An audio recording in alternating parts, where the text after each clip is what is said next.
Après sa visite hier au centre médico-social de Vaud, le ministre des Outre-mer s'est rendu ce matin dans celui de Bourail.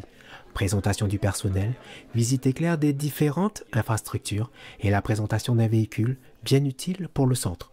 Quand on est hors urgence, on est réglé par le centre 4. Voilà. En fait, cette ambulance, elle est, en fait, c'est celle qu'on espérait, parce que comme elle est 4x4, donc au milieu centré, c'est l'idéal. Et ça roule beaucoup. Ah oui.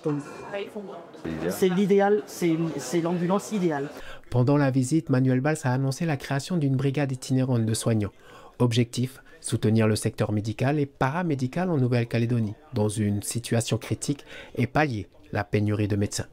Une convention a été signée entre l'État, le gouvernement de la Nouvelle-Calédonie et l'Ordre de Malte. Là, l'idée, c'est des missions de moins 3 mois et tout ça sur une année. Ces personnels interviendront de façon tournante sur tout le territoire, en priorité dans les zones, je le disais il y a un instant, les plus en pénurie de soignants, centres médicaux de la province nord et des îles, la côte est, qui est en très grande difficulté, Yaté et Thio aux provinces sud et l'île des Pins.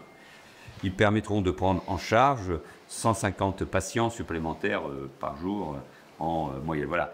L'Ordre de Malte France est une association catholique hospitalière. Elle s'engage à fournir les ressources humaines nécessaires, soit 3 médecins, un dentiste et une sage-femme. La composition de l'équipe, elle dépendra de l'étude qui sera faite par la DAS et des dépenses, des besoins, voilà. Et ceux qui vont venir sont des gens qui, par nature, sont des bénévoles. Donc vous voyez, on ne peut pas dire, tiens, vous venez. Non, non, ce sont des bénévoles. Ils ont un travail. Donc il faut qu'ils quittent leur travail, il faut prendre un autre travail. L'idée, c'est que l'équipe soit mobile et itinérante et qu'elle soit au plus proche des populations. Voilà, donc nous, on sera sur les villages et eux, ils pourront aller sur le terrain voir les populations plus proches. Un dispositif directement financé par l'État, à hauteur de 167 millions de francs pacifiques. Les 5 professionnels de santé seront prêts à exercer sur le territoire dans les prochaines semaines pour une durée d'1 an.